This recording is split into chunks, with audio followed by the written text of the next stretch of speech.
En Guadeloupe, les chiffres sont préoccupants. En 2022, 11 462 patients ont été suivis par les services de psychiatrie publique, dont 676 enfants de moins de 11 ans, soit près de 6% de la file active. Cette tendance est en augmentation constante depuis 2019, traduisant un besoin croissant d'accompagnement psychologique d'après l'ARS Guadeloupe, un rapport d'activité datant de 2022. Par ailleurs, selon Santé publique France, les pensées suicidaires ont doublé et les tentatives de suicide ont augmenté de 50% chez les jeunes de 18 à 24 ans ces dernières années. Également une source de l'ARS Guadeloupe pour la journée de prévention du suicide. Face à ce constat, il devient essentiel d'ouvrir le dialogue sur les réalités vécues par les jeunes travailleurs, d'explorer les solutions concrètes et de valoriser les initiatives locales comme les formations en secourisme en santé mentale. Donc, comment expliquez-vous une telle augmentation des suivis de psychiatrie, notamment chez les enfants et les jeunes adultes? Pour vous aider la question. Du coup. Alors, moi, je pense que les causes, les études ne montrent pas véritablement les réelles causes, mais on peut parler de multifacteurs. On peut dire l'exposition aux écrans des enfants qui génèrent de l'anxiété, l'absence de sommeil. On peut parler d'une société qui économiquement est en grande difficulté, il y a un retentissement sur le social, donc un retentissement sur les familles et à un autre niveau, retentissement famille dit aussi retentissement sur les enfants. On peut parler aussi de harcèlement à l'école, harcèlement au collège, tension sociale, tension violence. Donc des tensions, on va dire, à tous les niveaux qui ont un retentissement, on va dire, sur la société de manière générale. Alors, je rejoins Valérie en disant qu'il y a eu quand même aussi une forme de décompensation peut-être pour les personnes qui étaient déjà en situation de vulnérabilité par le Covid et une fragilisation pour ceux qui ne l'étaient pas. Et en fait, cet inconfort-là, cette souffrance-là est entretenue par tout ce qu'elle vient justement de pouvoir définir. Donc, on est constamment exposé à des facteurs de stress. Et d'après toi, quels seraient tes facteurs de stress, toi, dans ton quotidien et puis de ceux de tes camarades également? Alors, je dirais que c'est le fait qu'on ne s'arrête jamais. C'est-à-dire qu'on enchaîne le travail, l'école, et sans pause, on n'a que le week-end, sachant que certains alternants, dont moi, on travaille aussi le week-end. Et du coup, on n'a pas de pause, et ça fait que le stress, automatiquement, va s'imposer, et l'anxiété aussi. D'accord. Pensez-vous que ces chiffres reflètent la réalité sur le terrain ou y a-t-il un mal-être encore plus invisible, finalement? Alors, pour moi, je dirais que les chiffres que l'on a, en fait, ça correspond toujours à ceux qui ont répondu, à ceux qui demandent de l'aide. Et on n'est pas tous répondants, on n'est pas tous à demander de l'aide. Donc, pour moi, ça reste clairement sous-estimé. Je pense que la souffrance est beaucoup plus présente que l'on le pense, puisqu'on est dans une société d'apparence. Le paraître est très important. Donc, je pense que beaucoup de jeunes et moins jeunes ont cette aisance à faire comme si.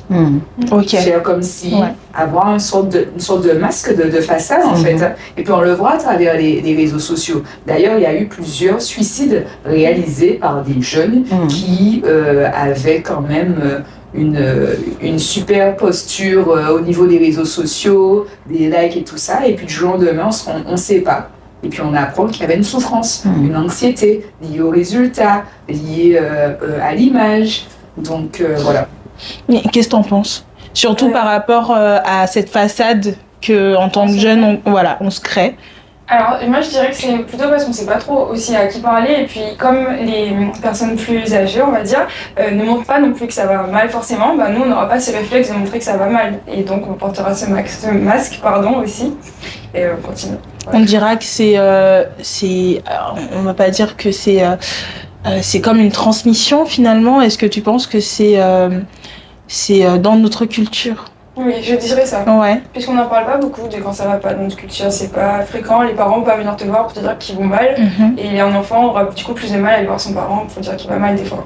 dans certaines familles. Après, c'est pas général. On a cette culture à ne pas exprimer qu'on va mal, en fait. Et même quand on l'exprime, il y a des gens qui l'acceptent difficilement on est jugé d'être faible, d'être vulnérable, d'être... Mal compris aussi. Tout à fait. Donc, au lieu de se heurter à ce genre d'attitude, on intériorise et on implose.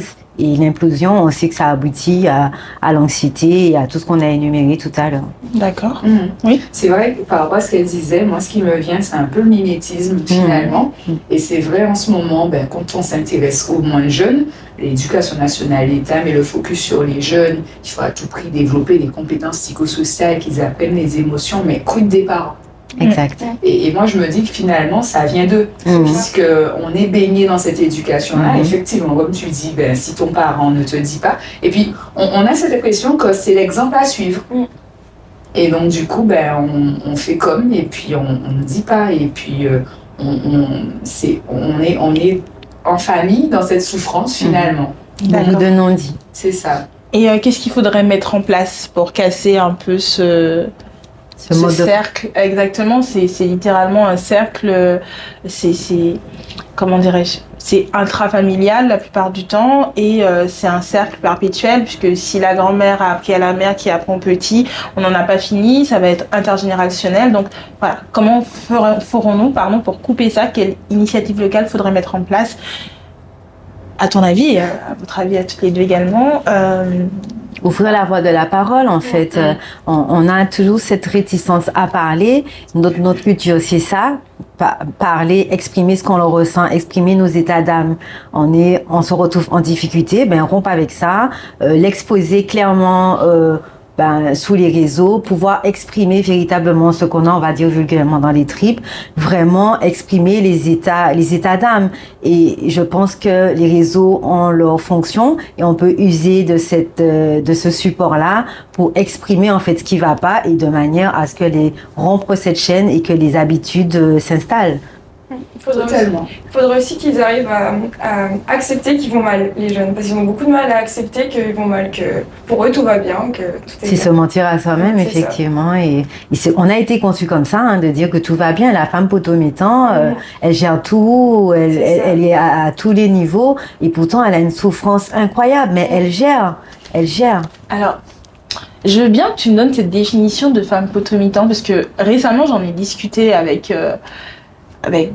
deux personnes qui devaient avoir la cinquantaine d'années, et on n'était pas d'accord sur la définition de la femme potométan. Donc moi j'aimerais bien avoir ta version. Ma version? Ta définition de la femme potométan. La femme potométan, je pense qu'elle est en lien avec les mamans, les foyers où il n'y a qu'une personne qui gère, et c'est la femme qui gère le foyer. Elle est à la fois maman, elle est à la fois papa, elle doit trouver de quoi nourrir son foyer, payer les factures.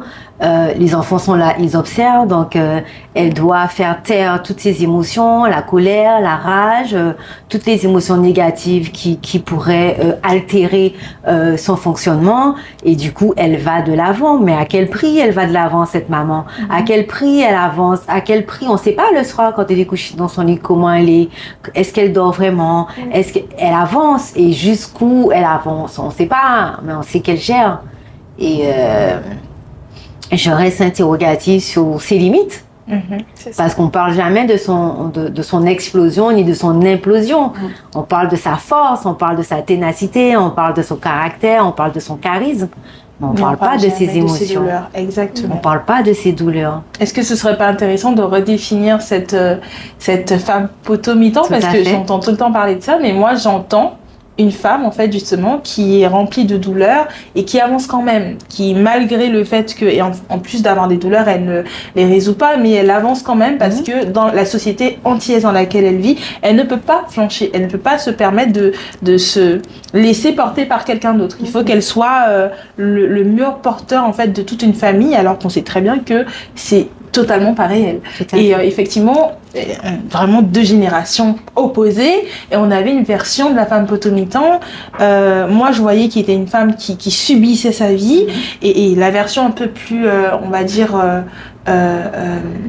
mature, considérait que la femme potométan, c'était c'était la femme qu'il faut avoir dans sa vie. C'est une définition un peu plus romantisée finalement de ce que c'est réellement en fait finalement. Donc je pose ça là.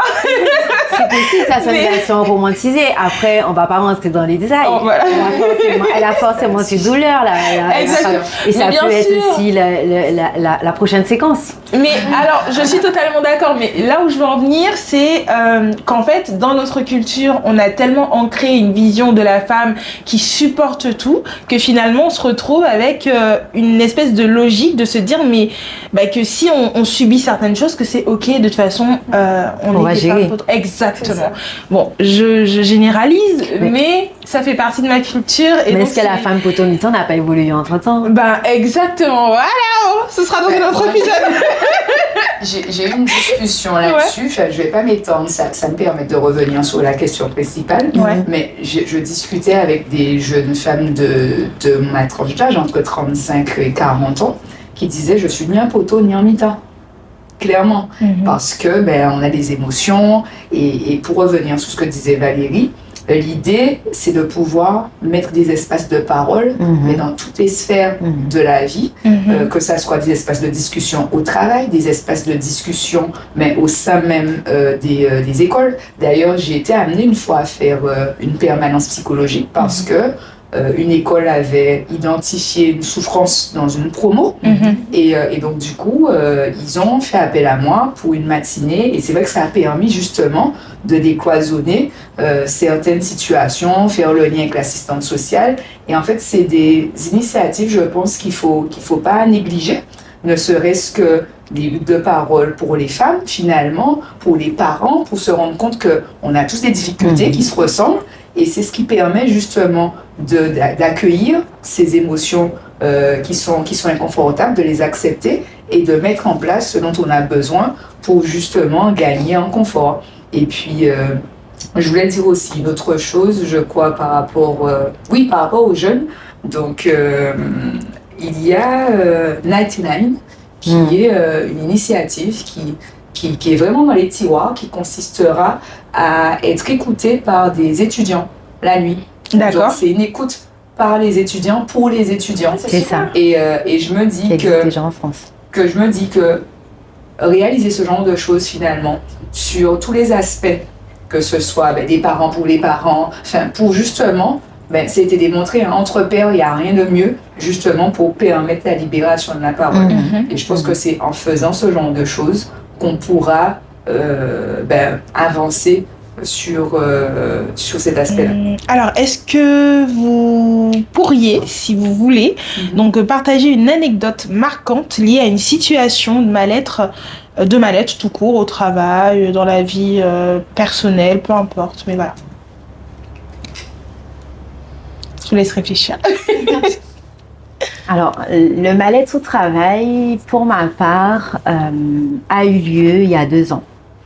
Il y a 2 ans, et il est arrivé en lien avec la sphère privée. Comme de nombreuses personnes savent, ma mère a la maladie d'Alzheimer, elle a eu très jeune. Et ça a été une période très difficile pour moi, car je suis la seule aidante en Guadeloupe. Et elle habitait sur le territoire de Pointe-à-Pitre, et j'ai eu du mal. Elle a eu cette phase, on va dire, de décompensation un peu paranoïaque en lien avec la maladie. Et travaillant dans le milieu, il y avait un patient qui avait la même maladie qu'elle, qui n'avait pas sa place dans la structure, mais qui me rappelait tous les jours la dégradation l'évolution de la maladie. Et j'ai eu une phase où j'étais pas en burn-out, parce que le burn-out est en lien avec la maladie, mais moi c'était avec la sphère privée, où j'ai, j'ai perdu pied. J'ai perdu pied, mais je veux pas insister sur ça. Je veux vraiment insister sur le fait que j'ai eu autour de moi, sans même le savoir, des pépites. Et des pépites en termes de collègues, en termes d'amis, en termes de cadre de santé. Mon cadre de santé m'a pris dans le bureau, m'a aidé. Mon institution m'a aidé. La directrice de l'établissement m'a aidé. Et ce que je veux insister sur le fait que quand on va mal, les gens le voient, mais il faut le dire. Il faut le dire, il faut frapper à certaines portes, parce qu'il y a des aides qui existent. Il y a des aides qui existent sur le territoire. Il y a des gens qui sont là, il y a des gens bienveillants. On fait partie de cette culture où on a le souci de l'autre, on aide l'autre. Et il ne faut pas hésiter, je pense, à franchir le pas. Franchir le pas de dire que je vais pas bien. La phrase qui me faisait pleurer il y a 2 ans, et je peux vous dire que j'ai pleuré, c'était « ça va ». Et dès qu'on me disait « ça va », je fondais en larmes. Mais j'ai eu autour de moi des gens qui m'ont aidée et j'ai aussi dit que je n'allais pas bien. Donc, c'était pas en lien avec le travail, mais ma vie privée a impacté la qualité de mon travail en tout cas, et j'ai eu des gens pour m'aider, me soutenir. Et ça va? Oui, très bien. C'est super. Tima? Oui, j'avais pas compris que c'était une anecdote personnelle. Alors, une anecdote. Ok. Du coup, je sais trop quoi raconter. C'est en fonction...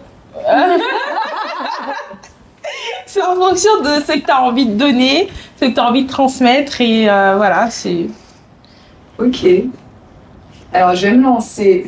J'ai droit à 2 essais, on va... ok. D'accord, ok. Je vais me lancer dans un truc perso que j'avais pas prévu. On verra comment ça sort.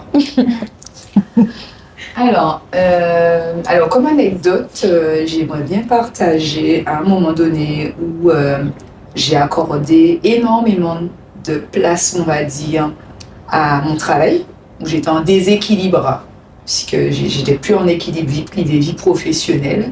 En fait, j'ai été focus sur la partie travail.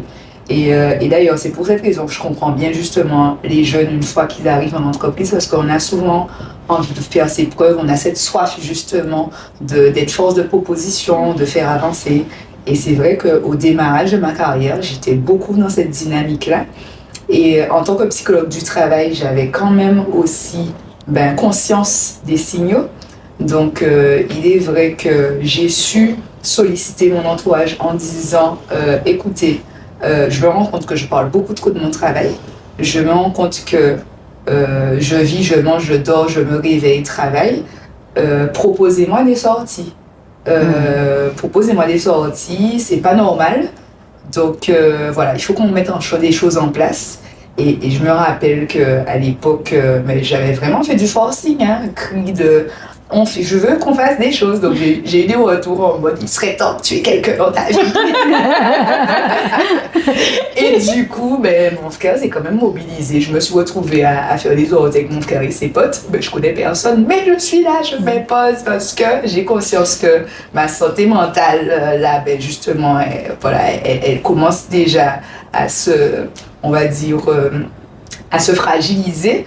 Donc, c'est vrai que je m'imposais dans des moments de vie de mon frère et de ma sœur parce que je sentais bien que le travail prenait trop de place et que je ne pouvais pas attendre de mon environnement de travail qu'on lâche prise sur ce que je propose. Parce qu'en fait, il y avait un fort besoin. Et puis, c'est aussi ça le monde du travail. Quand il constate qu'il y a quelque chose qu'on peut presser, il y a un citron là, et tant qu'on presse, il y a du jus, donc on va continuer à presser. Totalement. Et en fait, j'étais dans une organisation qui avait conscience de ce que je pouvais apporter et qui était clairement décidée à prendre tout ce que j'avais à donner. Et donc, ce qui fait que si j'avais le profil sur engagement, donc finalement, ça n'aidait pas. Et j'ai quand même pu partir parce que finalement, je me suis rendu compte qu'entre ce que je proposais et ce qui était valorisé, reconnu, ne serait-ce qu'au niveau du salaire, était vraiment en déséquilibre pour le coup. Et j'ai choisi de ne plus poursuivre puisqu'en fait j'arrivais à mon dernier renouvellement qui allait donner lieu potentiellement à un CDI que j'ai refusé parce que je me rendais bien compte que rien ne changerait. Et donc du coup j'ai osé connaître le chômage et c'est vrai que c'était une période aussi qui était très difficile puisque moi je suis une travailleuse dans l'âme, j'aime beaucoup le travail. Et du coup, je suis sortie de conditions de travail non favorables, mais aussi à une période d'entre-deux où le fait de ne rien faire, là aussi, ça m'a beaucoup fragilisée. Et donc, du coup, ça m'a permis ça m'a fragilisée, mais en même temps, ça m'a renforcée parce que j'ai pris du recul et je me suis dit, mais si l'entreprise a pu me faire endosser autant de casquettes, me confier autant de choses alors que je venais à peine d'entrer dans la boîte, c'est que j'ai quand même des compétences que je peux mettre à profit, que je peux utiliser par moi-même, quoi, avec mon éthique. Et c'est là où je me suis lancée à mon compte. Donc voilà, et c'est pour ça, pour moi, c'est vraiment important, limite que c'est un peu une vocation de permettre aux personnes d'identifier le moment où, justement, il faut se relever. Il faut se relever, il faut identifier le fait que c'est pas normal que je sois dans cet état-là. C'est pas normal que j'annule des sorties, que finalement, l'activité préférée que je devais faire, je la fais plus parce que le travail prend de l'importance. J'ai plus si parce qu'il y a le travail, parce qu'il y a le travail. Au bout d'un moment, on n'est pas indispensable, comme on dit chez nous, ni des fins moun, pas ni des fins travail. Et voilà, donc du coup, c'est mon leitmotiv. Et voilà, j'ai toujours été dans cette dynamique. Voilà. C'est bien. Vous pensez que c'est bien? Oui. C'est très bien. C'est très bien. Franchement, c'est très inspirant. Oui. Ok, d'accord. Bon, C'est validé. Si ok. tu veux ajouter quelque chose, moi je veux bien avoir du coup ton anecdote à toi. C'est pas forcément personnel si tu le souhaites pas, mais ça peut être personnel aussi si tu le souhaites. Ou... Alors, personnel, je dirais que c'était un peu le début je dirais pas un burn-out, c'est un gros mot, mais où vraiment passer la porte du travail, c'était déjà mental. Et du coup, c'était en alternance, on enchaîne beaucoup l'école et l'entreprise. Donc on a 2 jours d'école et le reste en entreprise. Donc faut continuer à l'aller. Et comme vous le savez, en Guadeloupe et en France aussi, les alternants sont beaucoup pris pour de la main d'œuvre. Ça veut dire qu'on travaille énormément et on n'est pas payé plus que ça. Donc je devais aussi travailler à côté pour subvenir à mes besoins, ce qui fait que ça faisait beaucoup de travail. Et au bout d'un moment, quand tu te plais plus dans ce que tu fais et que tu trouves pas non plus de sens à ce que tu fais, c'est compliqué de se réveiller le matin. Du coup, j'ai dû prendre du recul, j'ai pris un peu de temps pour moi, j'ai appris à dissocier la vie privée de la vie du travail, du coup. Et puis ça a été, j'ai juste besoin de quelques jours de pause et puis tout a été, ça va. Pour le moment, ça va. Parfait. Alors, autre question, donc, quelles sont les erreurs les plus fréquentes que vous voyez chez les non-formés face à une personne en détresse?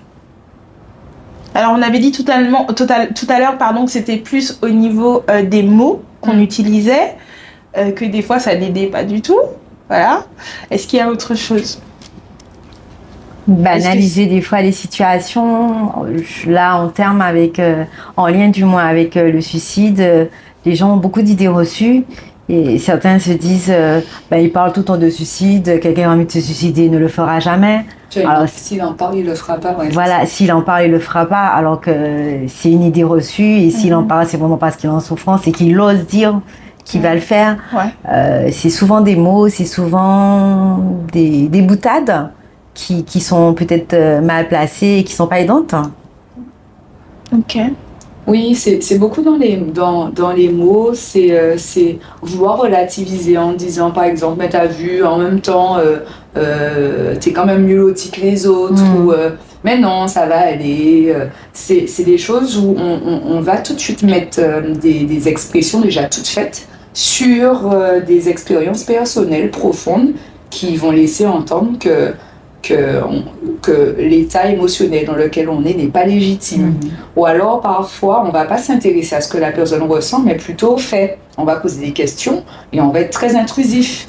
Et puis, du coup, on ne va pas aussi respecter la confidentialité. C'est-à-dire que très rapidement, on va vouloir le dire à qui veut l'entendre. Donc, c'est aussi ça, je pense, qu'il faut que les personnes préfèrent rester dans leur silence parce qu'ils n'ont pas envie que leur vie privée soit étalée. Ouais. Ok. Noélie, comment accompagnez-vous les entreprises ou collectivités dans la mise en place de vraies politiques de bien-être? Alors, tout d'abord, ça passe par de l'écoute. De l'écoute, et pour tout vous dire, ça passe souvent par un intérêt pour la formation pour mieux comment santé mentale.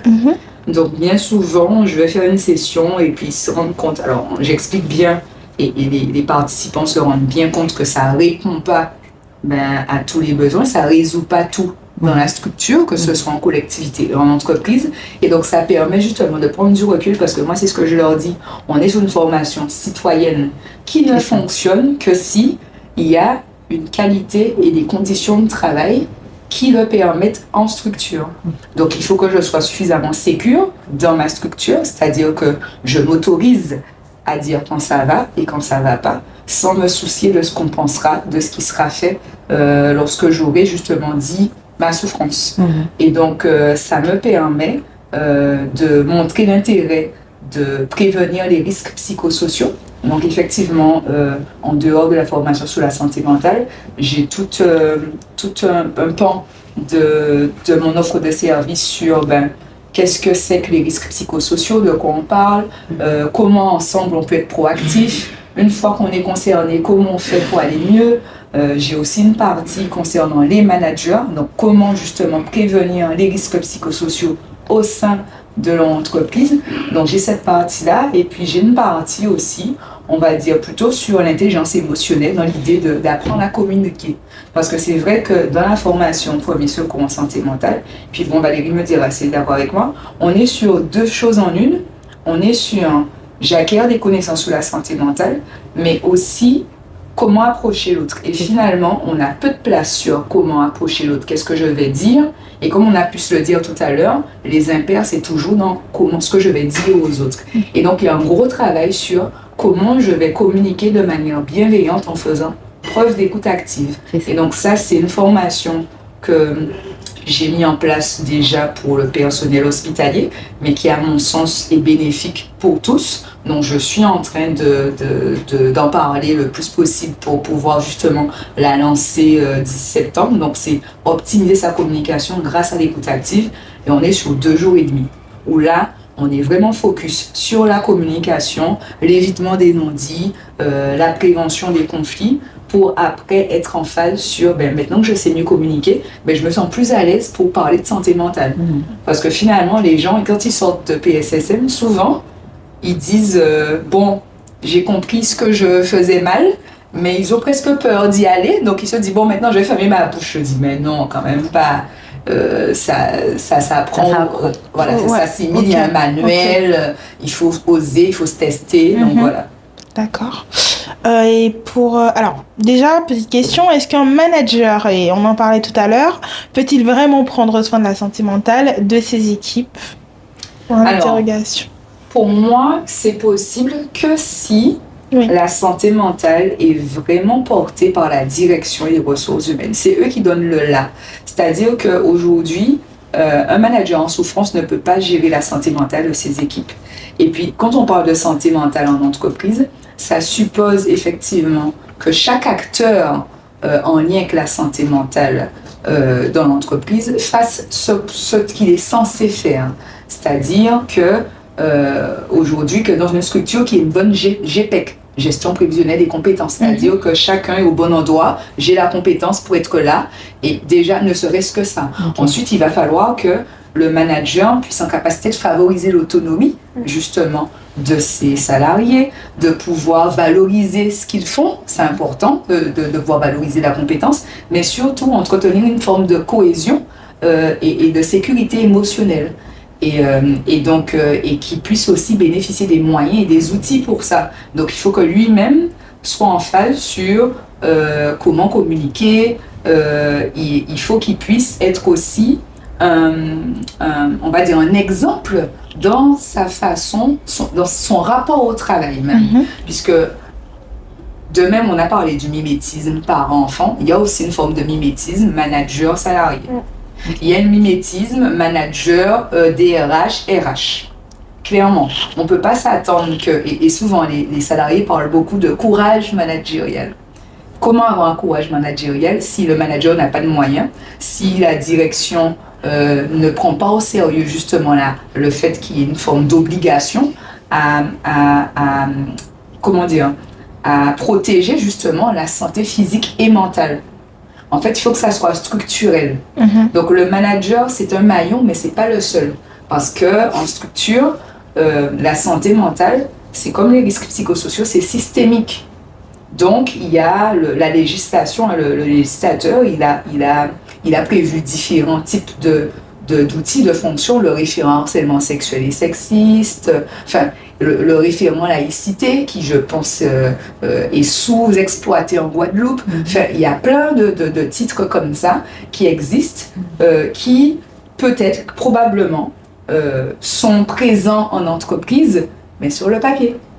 D'accord. C'est-à-dire que la personne est identifiée, parfois elle n'a pas fait la formation, mais on sait que c'est elle. Sauf que c'est elle, c'est peut-être pas la bonne personne, elle est peut-être pas en congruence avec le poste qu'on lui a, enfin que la fonction qu'on lui a affiliée. Et donc c'est vraiment ça, c'est-à-dire prendre au sérieux ce que le législateur propose, parce qu'encore une fois les textes sont très bien faits pour justement qu'il y ait une forme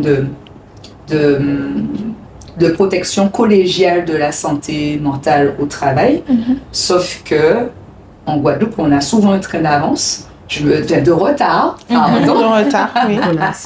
On a souvent un train de retard sur des obligations qui sont à mettre en place. Ok.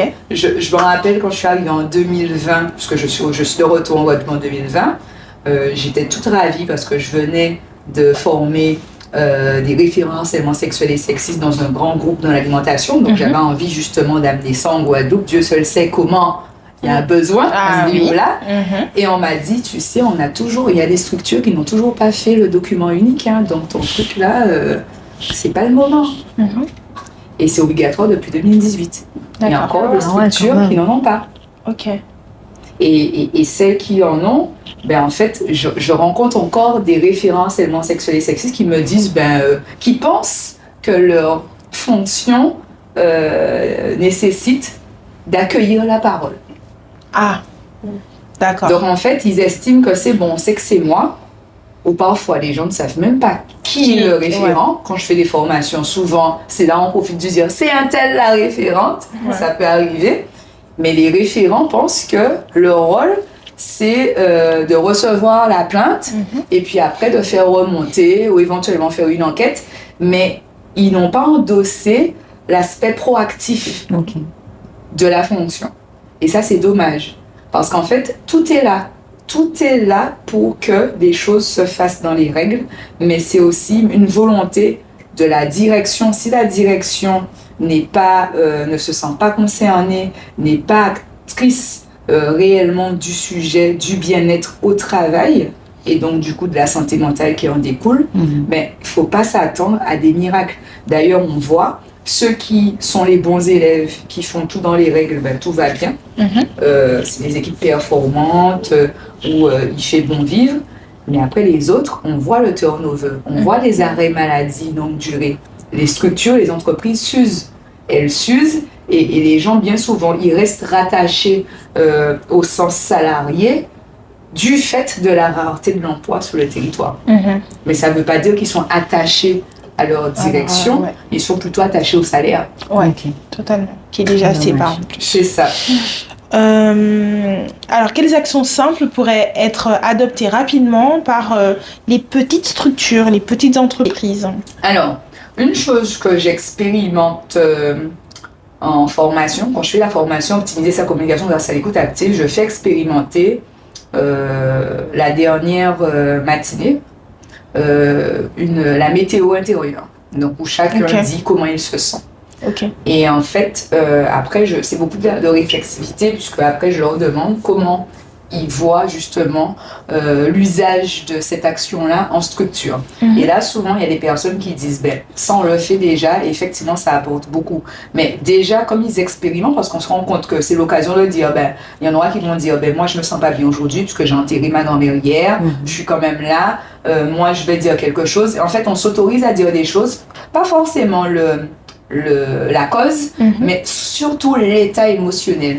Et le fait de pouvoir dire, moi, ce matin, je vais pas trop bien, c'est intéressant de l'entendre parce que je sais que je vais aborder cette personne-là autrement et que surtout, si je sens que finalement, dans l'interaction, elle est un peu bizarre, entre guillemets, ou elle est moins avenante que d'habitude, elle est moins dynamique, moins enjouée, je vais pas le prendre personnellement. Et donc, du coup, on n'est pas dans une escalade de non-dits, de conflits, qui va contribuer justement à empirer les conditions de travail. Et ne serait-ce que ça, s'autoriser à dire ça, ça permet de remettre les choses à leur place et de ne pas alimenter une sorte de malaise, justement, qui irait jusqu'au conflit. Ok. Donc voilà, juste ça, je me dis que ça peut faire la différence. Et puis, mettre en place des espaces de discussion au travail. Ouais. Où on peut parler du travail. C'est ça.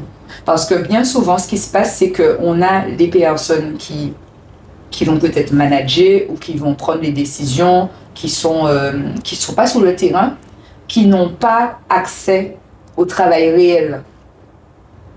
Qui vont avoir accès au travail, on parle en psychologie du travail, du travail posté, ou alors le travail en lien avec la fiche de poste, ou le travail au niveau théorique, encore une fois. Sauf que le travail en lui-même sur le terrain, il est fait d'imprévus.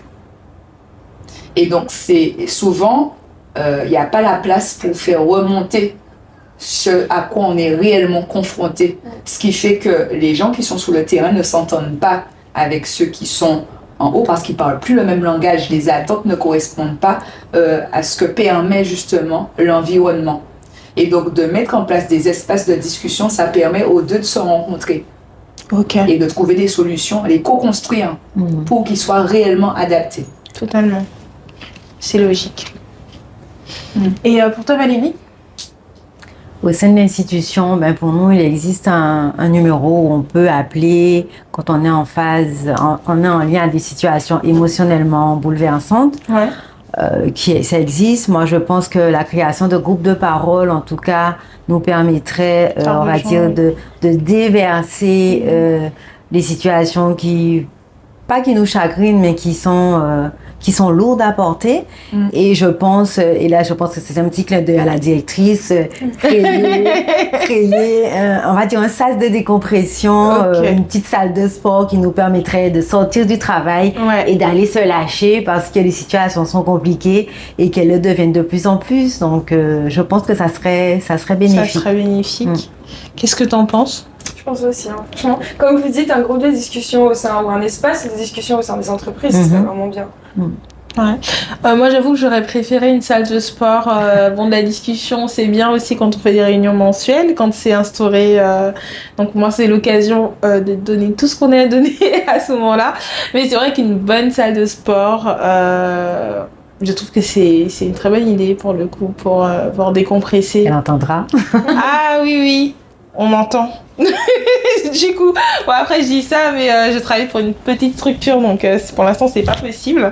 Mais c'est vrai que sur le long terme, ce serait intéressant, même pour les grosses boîtes, de pouvoir mettre en place une salle de sport, une crèche. Enfin, c'est des trucs bêtes, hein, mais pour moi je trouve que ça accompagne en fait notre vie personnelle et notre vie professionnelle dans le même cercle, on dira, mais la charge mentale que ça retire, c'est un truc voilà. Et je pense que ça peut être super intéressant. Je pense ça également à des bibliothèques d'entreprises. Je sais pas si ça existe en Guadeloupe, si on a déjà des structures qui proposent ça, mais pouvoir avoir un espace pour se détendre, où il y a un canapé, on peut juste se poser. Une cafétéria, ça suffit pas. C'est beau une cafétéria, c'est fait pour manger, mais un endroit vraiment où on peut littéralement se déconnecter, de l'espace de travail et parce que sincèrement, rester concentré 7 heures, on sait tous qu'on le fait pas. On a toujours un moment où on a besoin de marcher un peu. Voilà, et je pense que ce serait beaucoup plus supportable de manière générale de vivre le travail au lieu de le subir, puisque c'est très souvent ce qu'on a ici. Donc voilà. Alors, est-ce que vous souhaitez qu'on fasse une pause là ou on passe directement à la conclusion? On peut enchaîner, hein. On peut faire la conclusion. Alors, pour finir, j'aimerais vous poser cette question à chacune. Quel est, selon vous, le geste ou le conseil simple que l'on peut adopter dès demain pour améliorer le bien-être mental dans son quotidien? Donc, une phrase courte et percutante. Le geste. Un seul geste? Un seul geste. Ou une phrase, ou... Voilà. Moi, je dirais une phrase. Ok. Bien dormir, bien manger et bien se dépenser. Ouais, je rejoins bien manger. Oui. Oui, je suis d'accord. Bon, se dépenser, c'est galère, mais oui, bien manger, oui, c'est vrai. Et pour toi? Tu réfléchis? Ouais. Alors, pour moi, je dirais adopter l'hygiène émotionnelle, c'est-à-dire comme on se brosse les dents tous les jours, de prendre ce temps justement pour s'interroger sur qu'est-ce qu'on ressent pour justement pouvoir réajuster par la suite, puisque l'idée, c'est vraiment d'avoir ce confort, comme on se brosse les dents, avoir ce confort personnel, mais aussi cette confiance dans les interactions pour rester épanoui, quoi. Voilà ce que je dirais. Ouais, je suis totalement d'accord. Et par ailleurs, je me demandais si vous aviez des ouvrages à proposer sur le développement personnel, sur également la santé mentale, puisque j'aime lire. Peut-être que nos interlocuteurs aiment lire également, et je pense que ça peut toujours servir. D'accord. Ben là, tu me comptes de cours. Au pire, on mettra en barre d'infos. On peut faire la pause et on consulte.